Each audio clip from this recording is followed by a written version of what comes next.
Life is Strange. Holy. I mean, wow. You know, in elementary school during Thanksgiving time, when the teacher goes around the room and asks the students what they're all thankful for? Well, I'm thankful for single player games because life is strange. I mean, whew! Yeah, no. Life is Strange was exactly as I expected it to be, and then some. Like, what I ended up experiencing was definitely, like, way better than what I expected. And what I expected was pretty hard to beat, because when you look up good single-player story games to play on PC, and Life is Strange is on every single one of those lists. Player feedback is some of the best I've ever seen, and the reviews of the game are through the roof. You definitely expect something good. It's sad when you finish a game, you know, it really is. You've just been playing a game for a while and have been waiting to see what ultimately happens at the end, and then when you do, it's like, wow, I'm done. Life is Strange has been out for 8 years now. It took me until that 8th year to finally pick up the game and play it. All I can say is that I'm glad I did. I wouldn't be able to say I've expressed all my thoughts about this masterpiece if I didn't mention its atmosphere and soundtrack. I absolutely love music in video games. When you blend those two forms of art together, you just get god-tier results like Red Dead Redemption 2, State of Decay 2, Cuphead, and Life is Strange. These games, I mean, they're just the definition of great atmospherical games. Yeah, I mean, Life is Strange blends together its godly soundtrack with its godly built video game world. It's definitely showed me some songs that I will be listening to throughout the years to come. It's really nice to just sit down every once in a while, coming from multiplayer games and stuff like that, and just be absolutely immersed in these single player worlds. There are gonna be game breaking spoilers here now, so, you know, yeah. I had a feeling, I really did, with the way Life is Strange was and still is received today, is somewhere along the game story, my guess was towards the ending, which I was right about, the climax, that's only right, that Don't Nod was gonna pull the biggest stuff, the biggest game finale out of there, and they did, they really did. Up until the game's episode 4 finale, I mean, I was already enjoying the game, but can I just say, that I'm glad I was able to live throughout my days since the game's release, which I'm still not sure how I managed to do without any spoilers. Like, coming into Life is Strange last February, or this February, I had the privilege to have no idea what the game was even about. It was great. I just love how not even 30 minutes into the game, a billion of the game's little plot lines that all contributed to the main story. So like the Rachel plotline, Storm plotline, Chloe plotline, and Nathan plotline, they were all just set up. I mean, literally not even like 30 minutes into the game. And then at the end of episode 4 and entirety of episode 5, Don't Nod just poured everything they had into the game's finale. My experience with the game was great. Holy crap.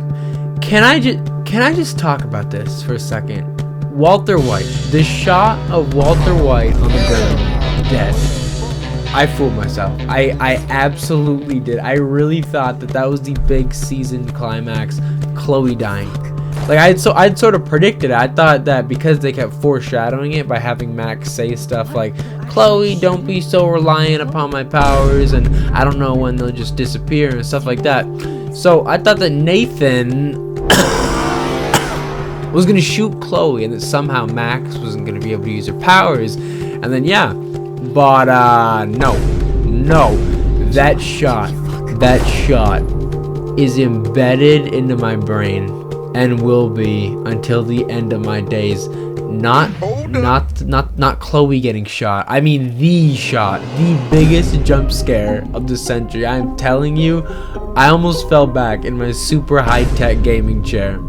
Usually when I'm watching horror movies and like whodunit type stuff, I'm just rolling through my brain the potential suspects, aka literally every single person and whatever it is. But Life is Strange is set up so well in a way that it didn't even make me question who killed who. Like, that is the first time that's happened to me ever. I mean, Nathan did it. Nathan, he did everything. There were no questions, no confusion. But yeah, there was definitely a lot of confusion.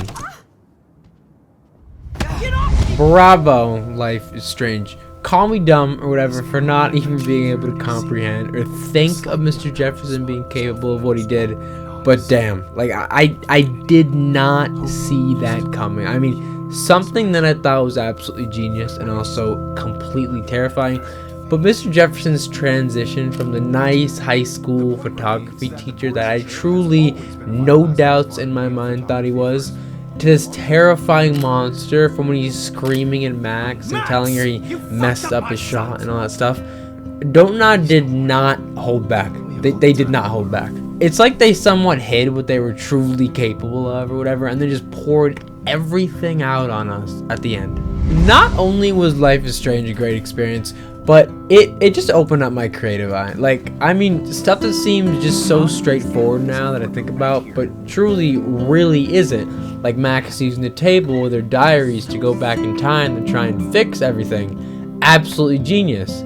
I should have saw that coming, but like, you know, stuff like that. The potential video games have for storytelling in unique ways and experiences that aren't offered in other forms of media like TV, movies, and books never fails to amaze me.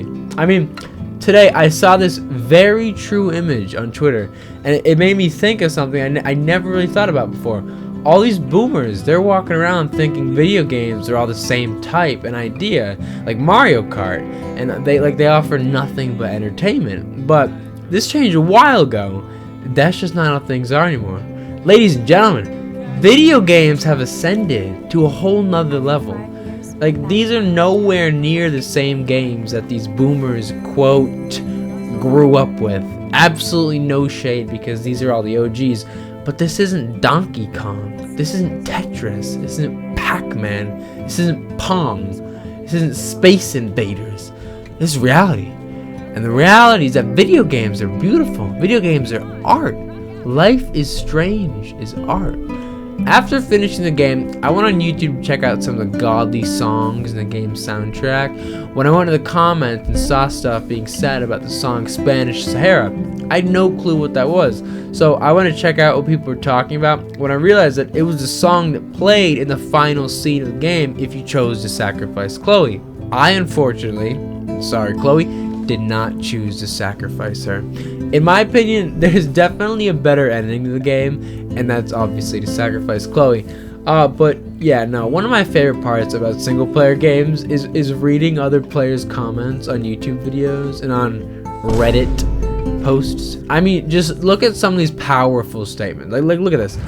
And as if you weren't already crying your eyes out. In this ending, Chloe died alone. She was at the darkest point in her life when it was taken from her. Rachel had left her, Max had left her, her dad left her. She was alone and she died alone.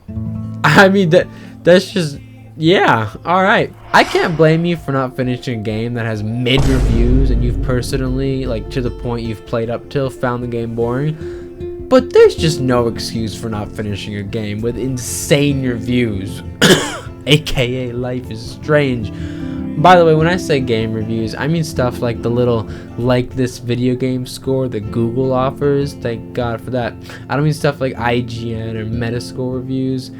This was only Life is Strange, the first game. I really can't wait to see how like the other Life is Strange games play out. Whenever a beloved series ends, I feel and I feel empty inside. A hole in my heart that I can never fill.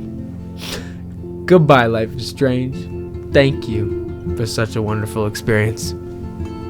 Thank you. Thank you. Thank you.